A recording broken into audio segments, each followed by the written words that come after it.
Good morning. 7:52 a.m. Eastern Standard Time, April the 2nd, 2022, here on the outskirts of Philadelphia in the beautiful suburbs.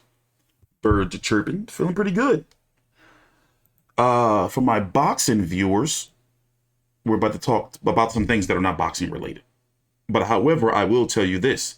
If you're a hardcore boxing fan, there's nothing really on the schedule right now for today that sticks out, unless you want to watch Savannah Marshall versus Victor Hermans. That's going to be a Sky Sports in the UK boxer card, BOXXY, for those who don't know. It's a UK boxing promotional company. But overall, today is a weak day in combat sports and boxing. Next week, for 13 to 15 weeks straight, nothing but high quality hardcore boxing. So basically, this is my last day off, my last Saturday off for a long time. My last day off of any sorts for a long time. Over the last couple of years or so, I've been hinting at some projects that I've been working on in my videos and my live streams, especially if you're longtime viewers. People have been asking me like, yo, TstreeT, what are you doing? What are you working on? Where are the boxing videos? So this is the perfect day to say this and to talk and to put this content out, because I haven't talked about it in detail in quite some time. So about 2 years ago, I purchased some domains, fathersagainstabuse.com, fathersagainstabuse.org. I have read numerous books, the most books I've ever read in my life. One, I would say, number one, How to Annihilate a Narcissist in Family Court. Number two, Get Out Your Own Way. And I'm going to explain what these books do. Number three, How to Win Friends and Influence People. Number four, controversial reading, The 48 Laws of Power. Number five, Bullied to Death, about, a poor soul who killed herself thanks to family court. 3-minute prayers for men. I'm more religious than I've ever been in my life.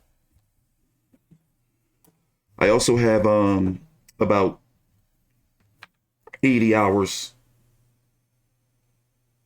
plus, it's got to be more than that, of just audiobooks. Not to mention every documentary on family court or child custody issues, pretty much I've seen. Now, let me tell you what I've had to learn and thoroughly research. And I've learned some horrible things from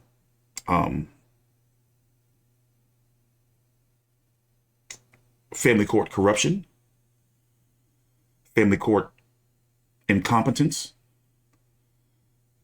ethics violations, due process violations, depression linked to parents or children, human trafficking, kidnapping, murder, suicide, pedophilia, and it just gets worse.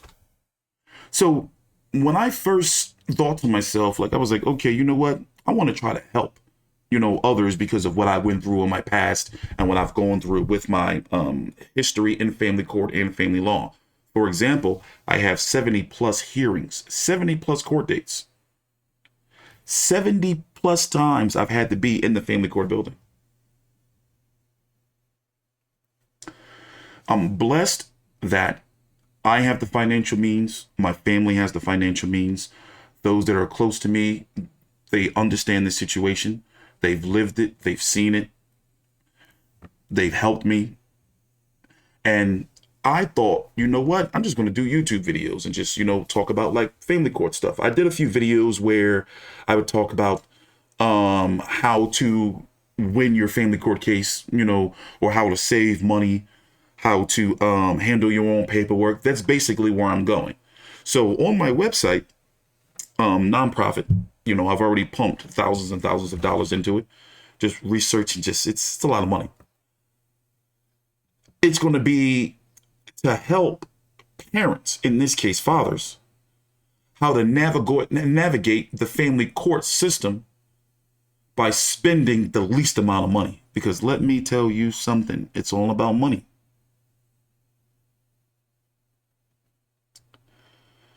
I want to do videos, top 5 things not to do in family court.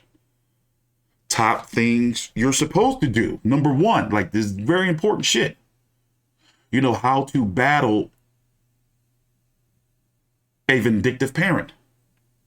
The signs to look out for. So what to prepare for, because you'd be surprised going into family court. You've never been there before a day in your life. You never know what to expect. From contempt, modifications, emergency modifications, how child support is not linked to the custody case, where for a child support hearing, the courts provide the parent who's seeking enforcement with pretty much a lawyer, a district attorney.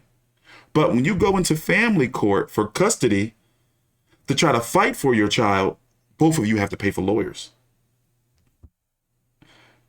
You'd be surprised how many men, and I just have to talk about men, just give up off of that fact alone because you can't afford to pay child support and deal with the trauma that comes from family court. Because you say, for example, you're paying $400, $500 a month in child support. You're working a job. You're a blue collar worker. You're working somewhere like you're a trash truck driver or something. Benefits out the asshole, but at the same time, you make a fixed income of about, I don't know, $45,000 to $60,000 a year or so. You got a mortgage. You may have another child or a girlfriend who has kids or whatever the case may be. You may have a car note, car insurance. You can't do both.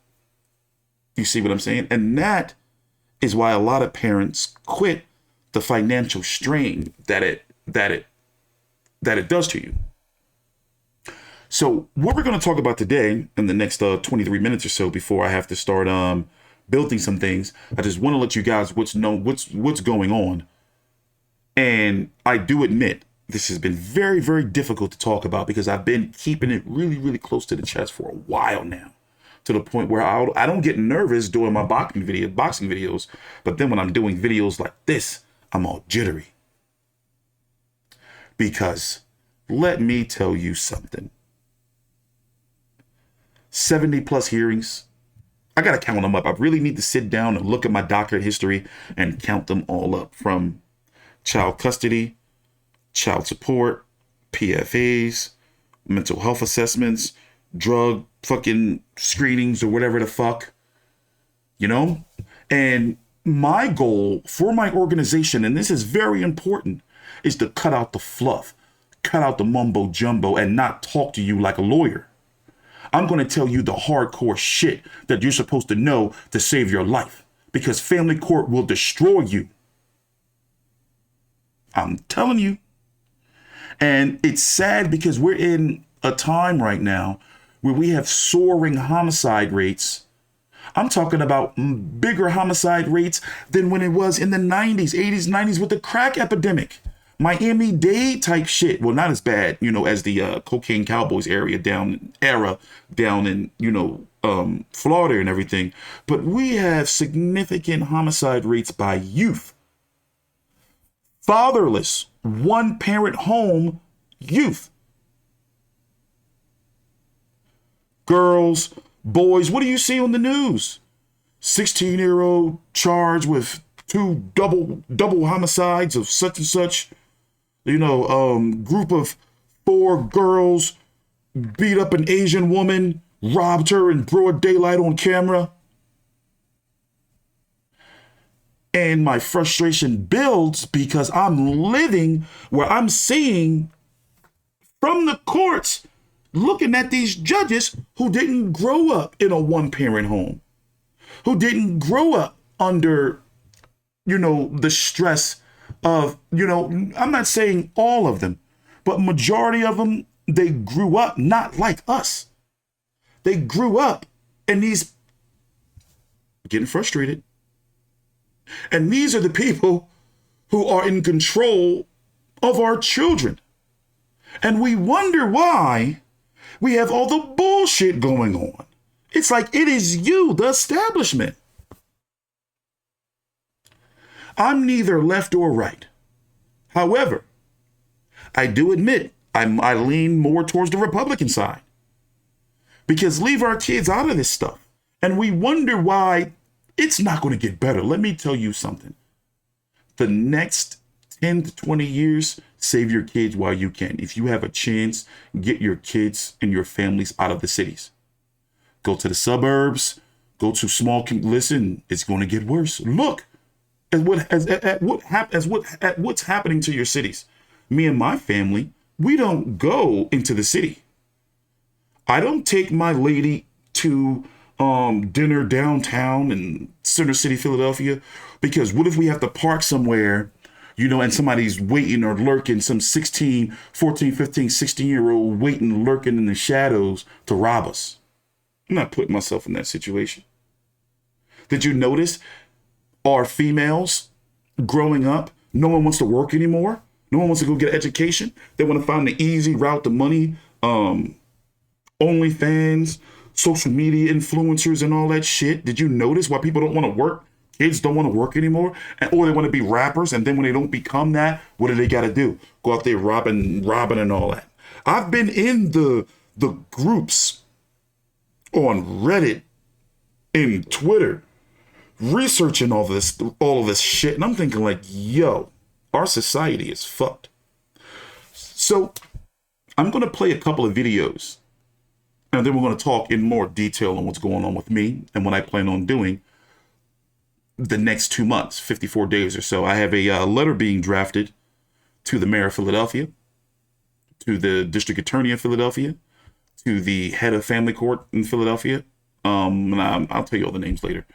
To the governor of Philadelphia, to the man who's running for senator of Pennsylvania, governor of Pennsylvania, and the senator running for senator of Pennsylvania, pretty much every politician, every donor, news agencies. And I've been really afraid and I've been really nervous because I have to thrust myself out there into the spotlight. And I was diagnosed with post-traumatic stress disorder several years back. And I've also developed social anxiety because of a lot of this. I'm not the same person I was 10 years ago. It's hard for people to believe that I actually used to be a bartender, a popular bartender, charismatic dude. Now sometimes it's difficult to go outside the house because you never know, go outside my house, the safety of my own home, who may try to file some bullshit against me.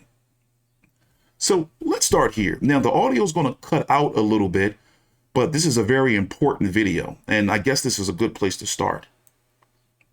And I'm really looking forward to boxing for the boxing viewers. I have another channel called TstreeT Uncut. That's all you have to do is type into your search bar, TstreeT Uncut. And I'm going to be uploading content like this, talking about family law and family court issues. For example, I really want to talk about the Black China situation, if you haven't heard about that, where she's crying about not getting child support, but she only has her children 2 days or so out of the week. That's not what child support's for. It's not to take care of you, but So let's start here. Let's watch this video. The sound's going to cut out a little bit, so I apologize for that. But overall, I'm going to let it play through in its entirety. But never get your day in court. And the accusation alone. But never get your day in court. And the accusation alone becomes part of your permanent record, even though you were never officially charged. Well, tonight, T5 investigates Kelly Tuttle is uncovering the other side of restraining orders. We had had a short dating relationship briefly in June. It was only 53. My bad. This is when the audio cuts out a little bit. But we're going to talk about it after it's done. Let me see if I can fast forward. Up with her, that's when everything. Harm herself. Once I broke up with her, that's. she threatened to harm herself. Once I broke up with her, that's when everything started happening. Did you ever abuse her or threaten to abuse her? Never, never. As a matter of fact, she told me I was one of the nicest people she ever met. Tim said the woman who sought a protective order against him was mentally unstable. There was not one single accusation of abuse of any kind, threats or physical, and it was just a bunch of mudslinging. Once a judge grants a temporary restraining order, there's a hearing 10 days later, and both parties are called to appear. In both these cases, the women didn't show up, so the orders expired. That should have been the Audio cuts out again, but we're going somewhere with this. I'm going to explain it all.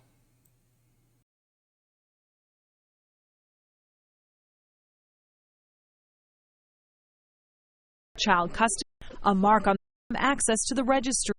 Law enforcement and social service agencies have access to the registry. A mark on the record can impact child custody cases, even employment. Tim has no criminal record, but I put in for a position with the federal government. The recruiter came back to me and said, well, they decided not to go with you. He goes, I believe it was due to your background check. The only alternative? Get the order expunged. A landmark case in 2006 paved the way, but the ruling came with a high bar.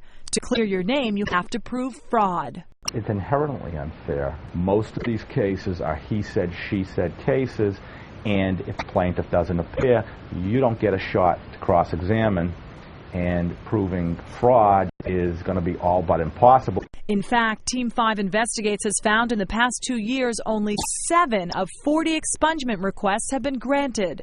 Some of those were won by attorney Phil Arnell, but most of the time, he says, don't bother. I would advise to save their money for Christmas presents, that it's not worth their while. Both Tim and John tried and failed to get expungements after spending thousands of dollars. But for every claim of injustice, advocates for victims of domestic violence point out that restraining orders save lives.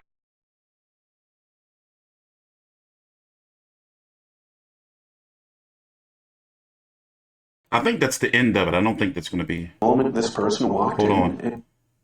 The accused don't stay trapped forever in the system. I was guilty from the moment this person walked in and filed that order, and it was issued. And I felt like I was the one who was violated or abused. For Team 5 Investigates, I'm Kelly Tatton. And the sad part about it is, you see how his face is blurred out? Fathers, men, we're not supposed to talk about it. So these things go on all day, every day across the world. And I can only talk about America. And I can definitely talk about Philadelphia. Let me tell you something, right? Anybody, and especially if you're a woman, because most of the judges in Philadelphia Family Court are women. In Philadelphia, a woman, I can only talk from a man's standpoint for the females who are watching, but this goes for everyone, but I can only talk for a man. A woman can go down to Philadelphia Family Court, file a restraining order saying you did God knows what. And whether it's true or not, the man has to still show up to court within 10 days to prove that none of this has happened. So basically, they can go in there and say, he beat me up. He dragged me on the ground. Hold on. This is another thing we want to talk about. I got to get surgery sometime in the next 4 months. I had a trach in my throat 4 years ago. It's a coma. And I'm going to show this. This is what I go through. So when I talk for a period of time to my videos, you'll notice I do like a cut or cut away. I can't talk. Scar tissue. So eyes get all watery and shit. It always feels like you got a hair in your throat, basically. So you can go in a woman. Okay, somebody can say he beat me up, dragged me to the ground, kicked me in the stomach, punched me, God knows what. Because we're in a society where you do have to believe the victims. You have to. They'll say, you know what? this sounds credible, because nobody in their right mind would lie about something like that.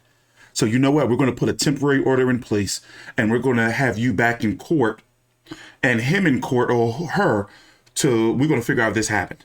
Now, meanwhile, the person who's being targeted doesn't know, because he didn't do anything, or she didn't do anything. But they get the police come to their door, their house, and they get served with a PFA, protection from abuse order. And if they have a job, they have to use a vacation day if they have it, or they have to request off. And what if your job says, hey, you need to show us something? They see that paperwork and they say, whoa, I thought I knew you. Why would you do this? You know what? We got to back away from you because these are some serious charges. Why don't you stay home for a while? So the targeted parent, the targeted person of the PFA, they're pissed, they're angry, they're sad, they're upset. They just had an unimaginable trauma happen to their life, where now it's like, you're like, I didn't do any of this. I didn't do any of this. So if you can't afford an attorney, as we talked about, if you have a fixed income, or you got a mortgage, car, you're putting kids, car note, insurance, you're putting kids through school. If you go in there by yourself and be like, look, Your Honor, none of this happened. It's all lie. And you say, you know what? I can't stand the fact that they're making me come in. And guess what? You're going to be labeled. A judge is going to look at you like, oh my God. They're going to try to label you as the angry man. And in my case, the angry black man. Because they look at you and they think, never mind why you're angry. Never mind why you're upset. They're going to look at you and say, you know what? If he's acting like this now, he's probably acting like that with her. You see what I'm saying?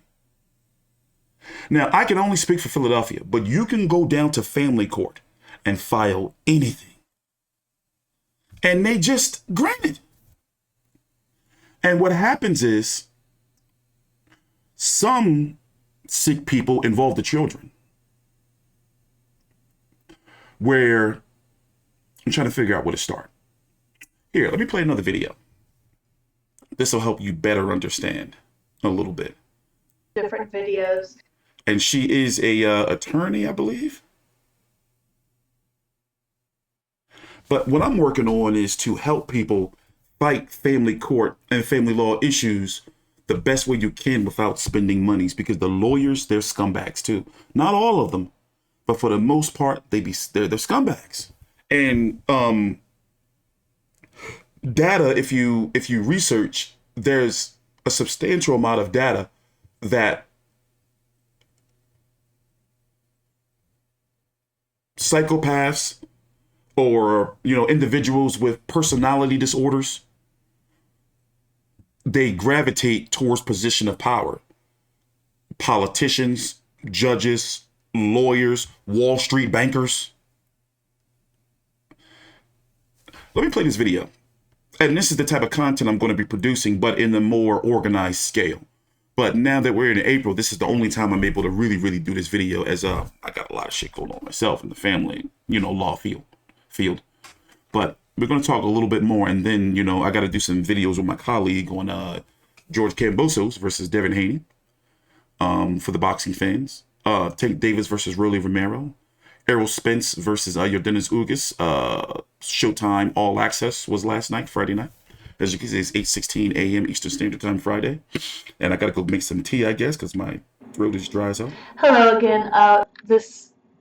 Today we're back with a couple different videos. This particular video has to deal with protection from abuse orders, and the reason that this is such an important video is because, again, it's one of the most asked about topics in my line of work. So I wanted to go ahead and talk to you about several issues with protection from abuse orders.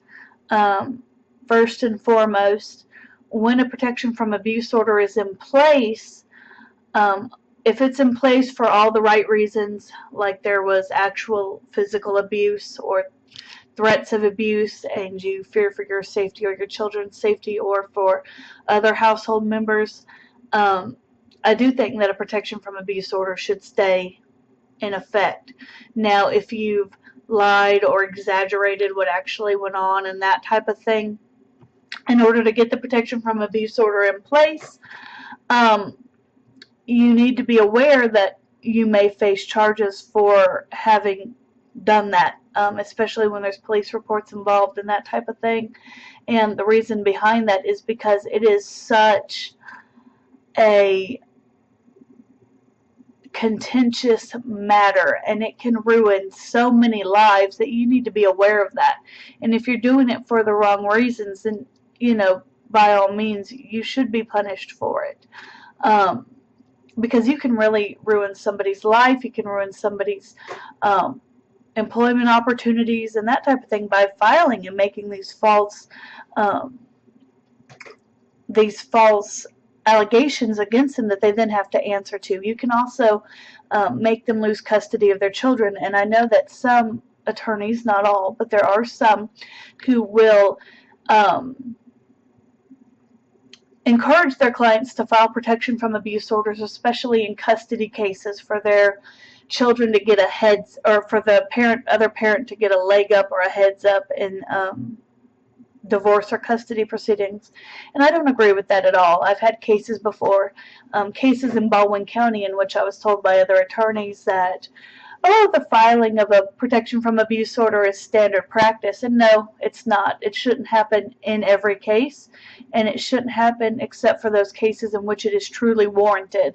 Because if there is no protection from abuse order in place and it is truly warranted, law enforcement may not take the appropriate steps that they need to take to protect you or the other people that are named in the protection from abuse order. Okay, so it's very important that if you have one in place, and it needs to be in place to help ensure safeguards that it's in place for the right reasons. But say you want to get the protection from abuse order dismissed. Well, how do you go about doing that? Well, your first step would be to talk with the district attorney's office and go about getting them to dismiss any type of, if there's an additional case attached to it, like a domestic violence case, which there often is. Usually there's a domestic violence charge, and then there's a PFA filed along with it. Okay, well, you need to talk with them about that particular case because they represent you on that case, and see if you can't get it dismissed, but make sure that, you know, your situation is such that you don't need it in place.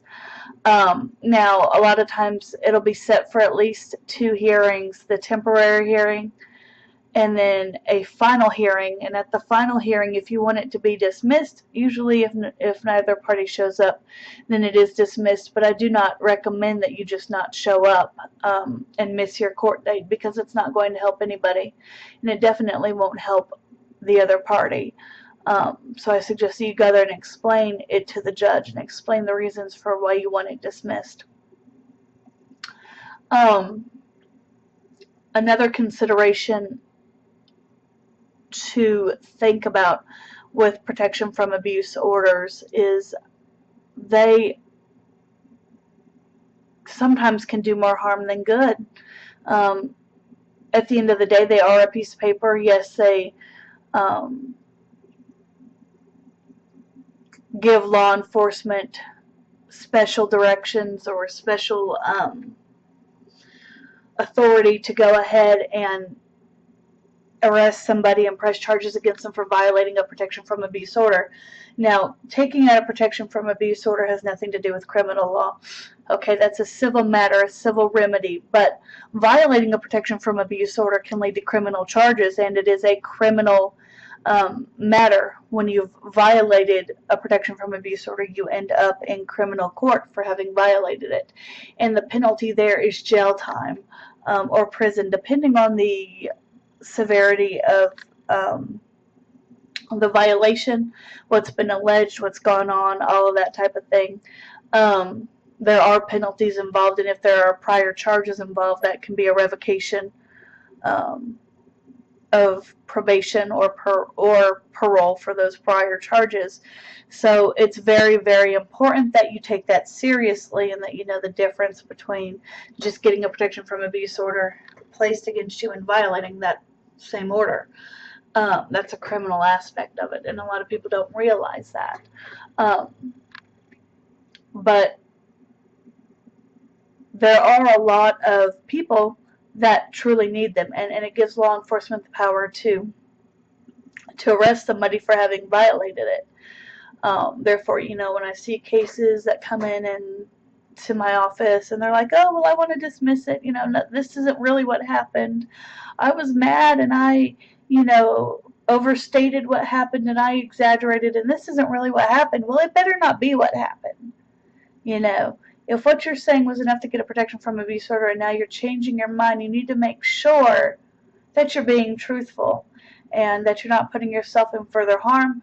But it can be a double-edged sword because at the end of the day, it is a piece of paper. It doesn't stop anybody from doing anything. If they're very determined to do it, and, they may retaliate accordingly if one is taken out. So just be aware. Again, nothing stated in this video was meant to be construed as legal advice or anything like that, but you can also get an attorney. You can hire an attorney to file the appropriate motions to dismiss the protection from abuse order as well, or to vacate it. So I'm a month behind in doing this video. I was supposed to do this video on March the 1st, and then I had to deal with my own shit, and I was like, all right, cool. But in reality, let me tell you something. I was supposed to do this video a year ago, but everything just been so overwhelming. And also, I had to learn myself how to handle things on an academic level. So for example, every time I go to court now, I view court as education. I'm learning what each and every individual's role is, like the law clerk, the stenographer, of course, I research all of my judges. I do my best, and you should do this too. Google them, find out what they did, in their past, whether, I did have a judge that I really liked, but something happened. She was removed from the bench. Long story. I'm not going to talk about that. But she was a public defender. Now, a public defender sees the worst of cases. So they're hardened individuals where they can see through a lot of bullshit. But that does not excuse the fact that some judges can just be incompetent. So after this video on my channel, TstreeT Uncut, and I really want to keep TstreeT Controversy boxing and combat sports. And last year, I did get a secondary channel partnered with YouTube. So I have an entirely different channel where I can produce content that generates revenue. I have, I created all the social media up. Fathers Against Abuse has a Twitter, a Facebook, LinkedIn. I'm gonna make it. I hate TikTok, but I'm gonna make one of those. Audience reach. Instagram. So I did all of that, but now I'm at the phase where I'm looking for help for people who want to help. If you want to, do a story once a month, every few months, once every 6 months, I need content for the website. We need to hear stories. And also I'm going to be doing live streams where we're going to talk. I want to start my own support group. I spent time 4 months in a support group for parental alienation, where you just hear so many heartbreaking stories, of people who haven't seen their kids, and, the courts are failing people, and something has to change. Now, one thing that I do have to admit, and I'm going to be very open and honest, me being black is going to help, because there's not enough of us that are sticking around to try to save their children, but there's also not enough of us speaking out. I make sure now, and I've learned to handle all my family court and family law issues in an academic level.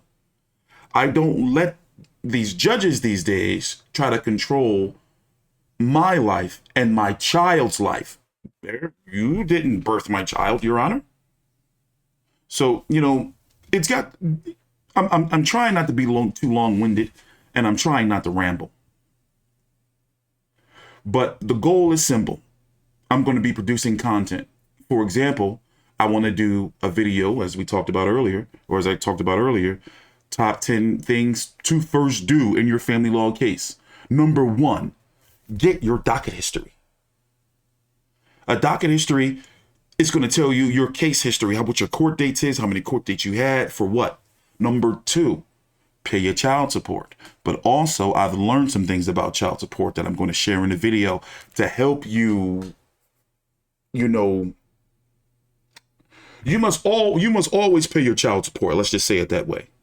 But however, don't let the child support control your life, especially if you're dealing with a vindictive parent who has weaponized child support. I can teach you about that. And I pay all my child support. My child support is paid. In fact, I think I only may owe like not even $2,000, before that shit's completely like done. How to protect yourself from false PFAs, because PFAs, protection from abuse orders, play a significant heavy part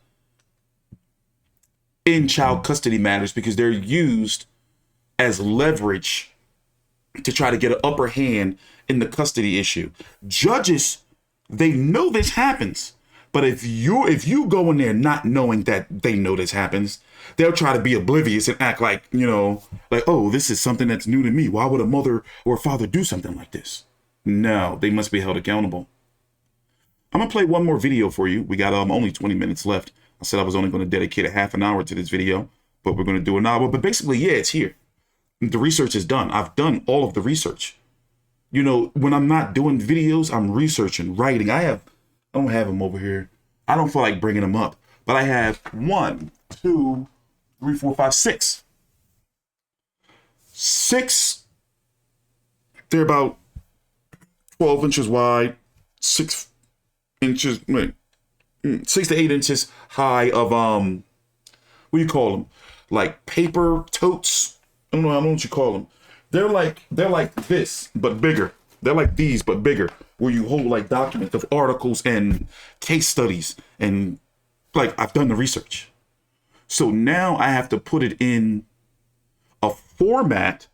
I have to put all of that in a website format and a format on the web, like my boxing content, to where people can digest it quickly and get what they want, but not also feel like they're being talked to like I'm a lawyer. My job is simple. I want to make sure I get the message to you as clear, as simple as possible. Because, lawyers will say shit like, well, can you send us this and it's pertinent to the matter, and we have to make sure that, pro se, protracted hearing, semi-protracted, all that shit, all them terms, that shit can overwhelm you. People don't know. My job is to break all of that down so simple to the point where you go into family court, you're like, yo, I can do this myself. Or at least know how to do as much yourself before you start wasting your time on a lawyer. And I have a very good attorney. I really do. I have a very good legal team, but all the lawyers all follow a format. And at the end of the day, your mental health is more important than hiring a lawyer to a certain extent, because if your mental health is not right, this is my theory. If your mental health is not right, then you can't generate the income to be able to pay for their attorneys and to deal with everything that's going to be thrown at you. My case is a very complex case. Let me play this video for you before we go on. It's 7 minutes long, but this is very important. This is one of the best videos I've ever found on parental alienation. And that's I can't believe that's the first time I'm mentioning that in this video. But this is very important. The best video I ever found. And I can honestly say that between this video, that book, and the audio book I read, it saved my life. It had me looking at family court in such a different light. I don't let that shit stress me out no more. And I hold all of my judges accountable. So tell me if anybody has gone through this and if this makes sense to you down below in the chat. because I did some videos on it in the past, and apparently people can relate to this.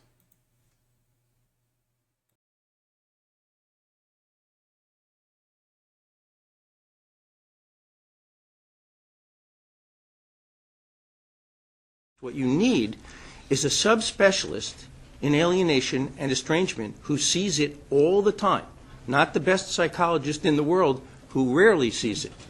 And so very briefly, the short answer to this question, how does this happen, is this field is highly counterintuitive to anyone who doesn't have extensive training and experience dealing with it. Most people will usually get it wrong. And when I say people, I mean attorneys, psychologists, other mental health experts. The majority of the time, they will not only get the case and the evaluation and the recommendations wrong, they will get it exactly backwards.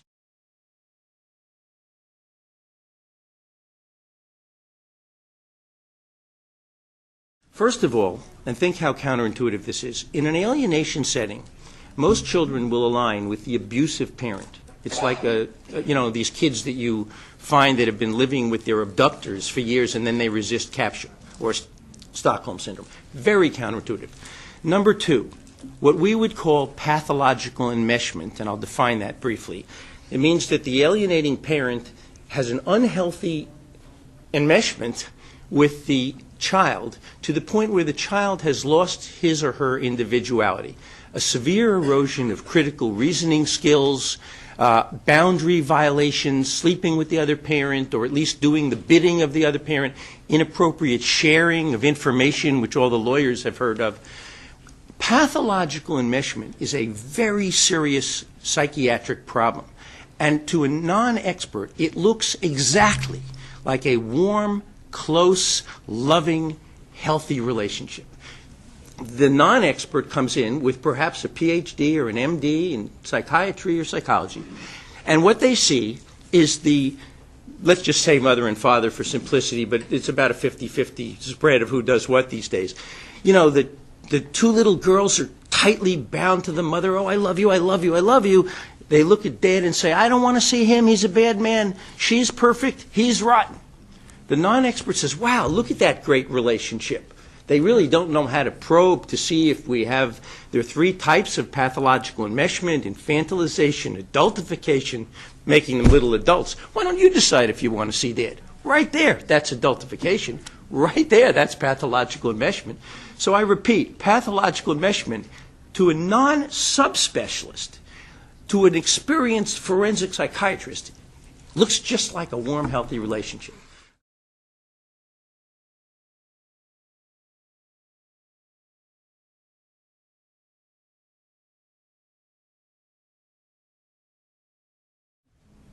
The fundamental attribution error means you look at behavior and you think if you see an angry man, someone who's angry, you say, he's an angry man. You think it's his character.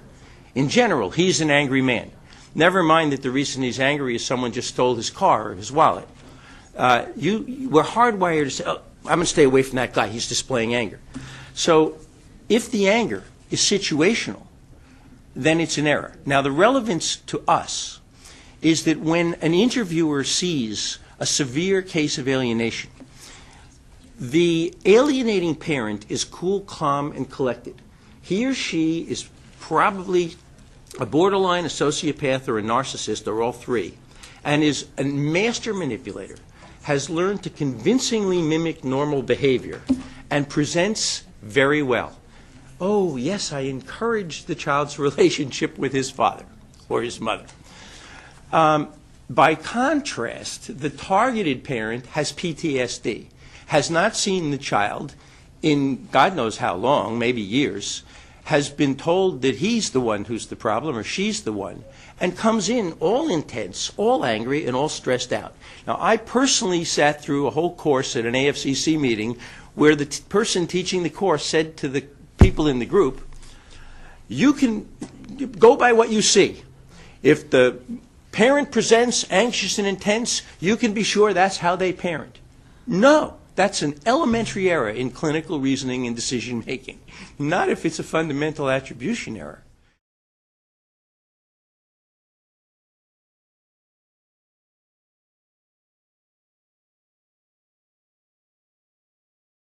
The severe cases are fundamentally different than moderate cases. In a moderate case, it is very reasonable to try to educate the parent to be more cooperative. But in a severe case, where you have what one expert called an obsessed alienator, that person with almost 100% certainty has a severe personality disorder. Normal people just don't do that to their children. And one clue would be that they block access for years on end for trivial, frivolous reasons that you would never block access to your children for. Another indication or indicator would be the repeated breaching of court orders, which again a normal person would never do. So just to give you a glimpse of the pattern, when you see excuses like they don't like him, they don't want to see him, and I'm not going to force them, you should sit bolt upright in your chair.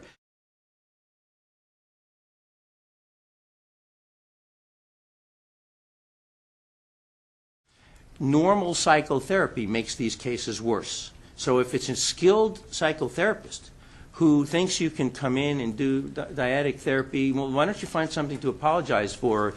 Johnny, how did that make you feel? That's a disaster. Don't try that. Even with a medium case, they will almost always get catastrophically worse. So you have to match the therapist with the kid. That's my answer.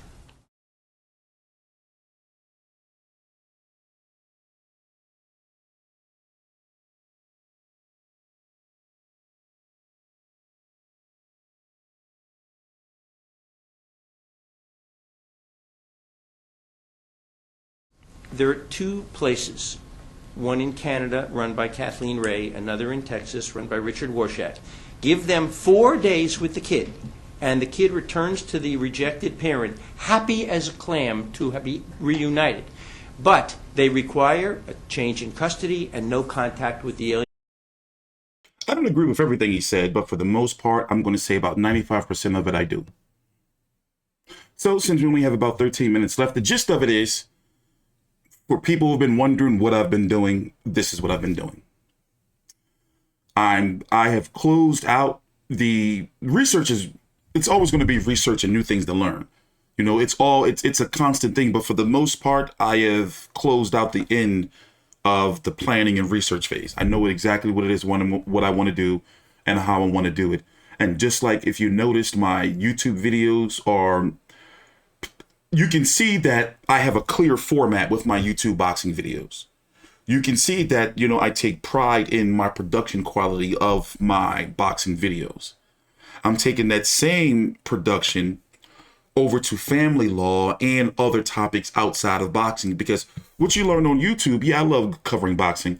Yeah, on an average weekend, about, you know, 200 to 300,000 people watch my videos. For some reason, I don't know, it's just the way it is. That's my bread and butter. My boxing videos are not going to go anywhere. It's just that I've learned so much from boxing and covering boxing on YouTube. It's got to a point where why restrict myself to just boxing? Where in the grand scheme, movie reviews, politics, social and cultural issues, you have a far better chance of being heard and getting better reach than just covering a niche sport like boxing. But I love boxing. So I just want everyone to understand that my boxing content is always going to be here. But as I am approaching being a 40-year-old man, I'm the most religious I've ever been and in the best headspace I've been in my adult life. I can't keep avoiding the calling. I've learned so much. I feel like this is what I'm supposed to be doing with boxing. Because of everything I've learned, you know, and everything that I feel God is showing me, he doesn't make mistakes. I don't know how religious you are. You can say, let's say, you know, I'm getting signs to be like, yo, bro, you need to go into family law. You need to tell your story. I'm working on the book. I'm going to have to turn in all these pages of everything I've written down over the years and let somebody, you know, decipher that and put it in the book form. I have learned a lot. In the next 3 to 6 months, I am going to start attending press conferences in Philadelphia and, involving myself in politics in my county. And I've been mentally preparing myself and clearing up my life to where it's time to do so.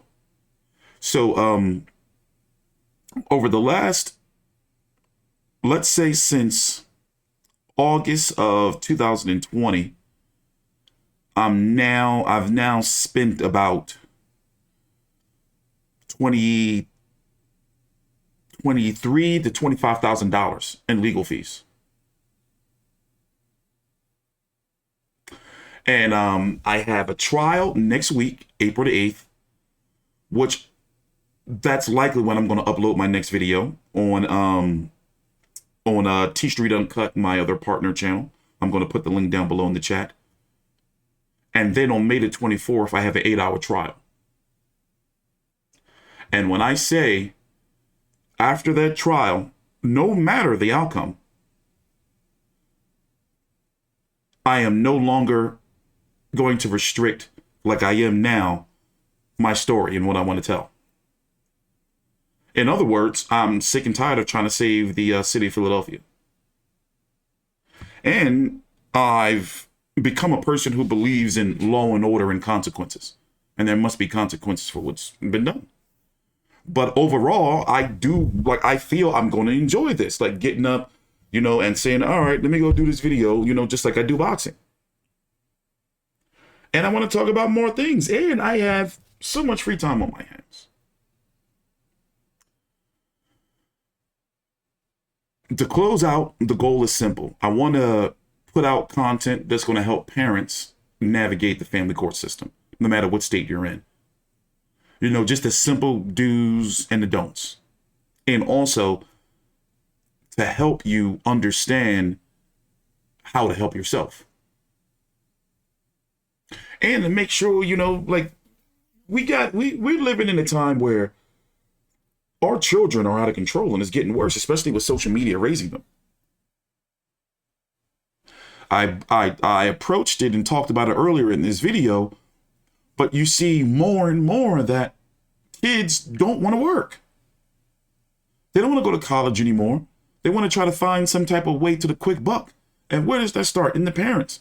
If I had my way, me and my children and my family, I would move everyone out of USA. I would move everyone out of USA. I know there's going to be issues, everywhere, especially since me being an Black African American. But overall, just being in big cities, I don't know.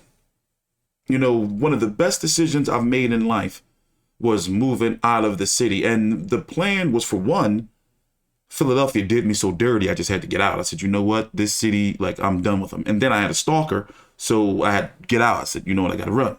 This motherfucker going to follow me everywhere. But I wanted my children to grow up in the suburbs. I think that's, reasonable. And I didn't want my children to deal with city issues. One thing about what I learned about living in the county is that things get done. You see what I'm saying? You don't have to wait, for months for something, go on. You get a parking ticket. You can go right into your county traffic court and you're in there less than 10 minutes. You ain't doing that in Philadelphia. I don't know about now, but it used to be worse. And us as men and parents, we have to start holding these politicians, because that's what a judge is, a politician. We have to start holding them accountable. To close out the video, I'm going to talk about something. I'm going to play this video. I told you I got to get this taken care of. I got to get it taken care of. Sorry, I'm just rude.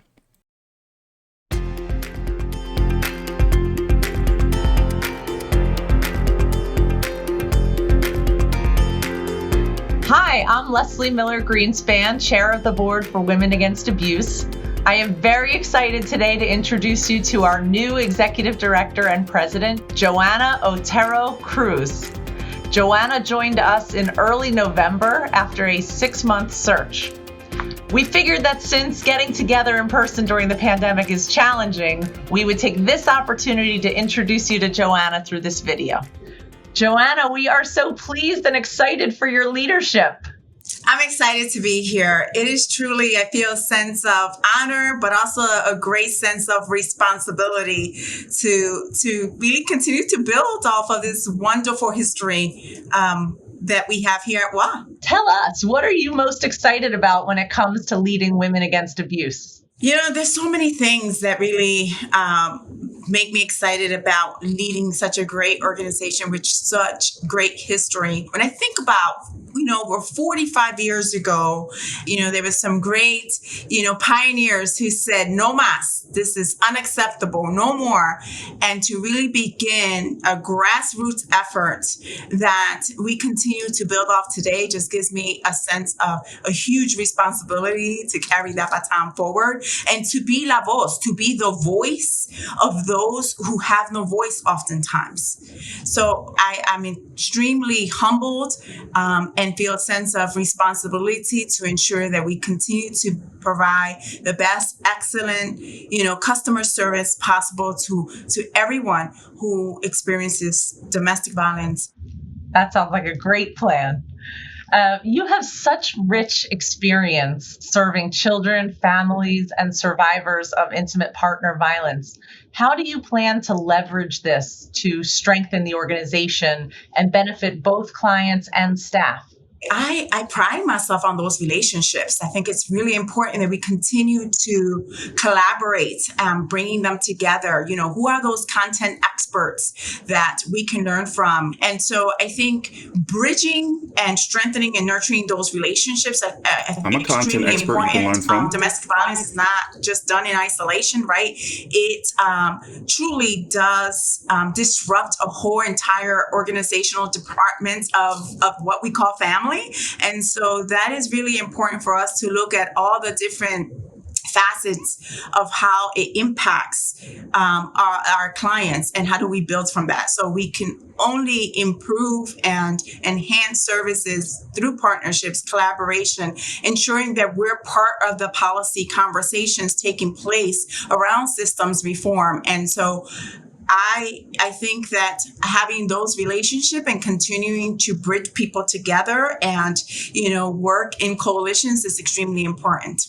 Joanna, can you describe what you see as some of the most pressing needs confronting women against abuse during these unprecedented times? Sure. I think there's great opportunities for women against abuse to be the leading la voz in the community, especially around community engagement. I think there's great opportunities there. As an organization, we don't want to stay stagnant, so it's important that we continue to hear what are the needs are with the growing, population change in Philadelphia, and making sure that we're at the right policy tables to be part of those conversations. In addition to that need, I think that as many nonprofits, diversifying our financial portfolio is extremely important. And so I think that if you ask me today, I would say that those are the top priorities right now in terms of observations. We hopefully have lots and lots of warm, wonderful, generous supporters watching this video. What would you tell our viewers as the best way that they can support Women Against Abuse's work? Absolutely could not do this work without our generous supporters and all those individuals that may be associated with different corporations or associations. We want to hear from you. We want to partner with you. We would love an opportunity to sit with you and tell you all about our programming, the services we provide, why it's important, and why you should get involved, because it impacts all of us. And so for those of you who are interested in supporting WA, you can always visit our website, womenagainst.abuse.org, and do a generous donation. No donation is too small ever. So you can go right on there, make a donation, get on our monthly donations. But if you're part of an association or a corporation and want to get involved even further, reach out to me, reach out to us, and we can sit down, have a conversation. We can do it via Zoom if you like, or in person, however you like. And let's talk about what are your areas of interest. maybe there is alignment there. I'm sure we can figure it out. So, call us and we'll figure it out, and we'll make an appointment. Thank you so much, Joanna. The work we are doing at Women Against Abuse is so critically important, and we are so excited for the next chapter with you at the helm of our leadership. Thank you so, so much. Thank you so much. I'm excited to be here. With you. Well, this organization spent, from my count, at least $50,000 to $75,000, maybe even $100,000 to try to destroy my life. And they failed. Listen to me when I tell you. The organization Women Against Abuse in Philadelphia, this is the new president, by the way. I have no issues with them. I have reached out to Leslie Greenspan here via email quite some time ago, over a year or so ago. Also the former president, and informed him.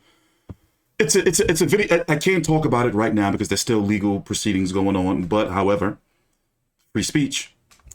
They spent a lot of donation, grant, taxpayer dollars to try to destroy my life, while trying to steal my kid. That's what I've been doing. I'm going to do another video in about a day or so, and we're going to get into the details of what I need help with the organization.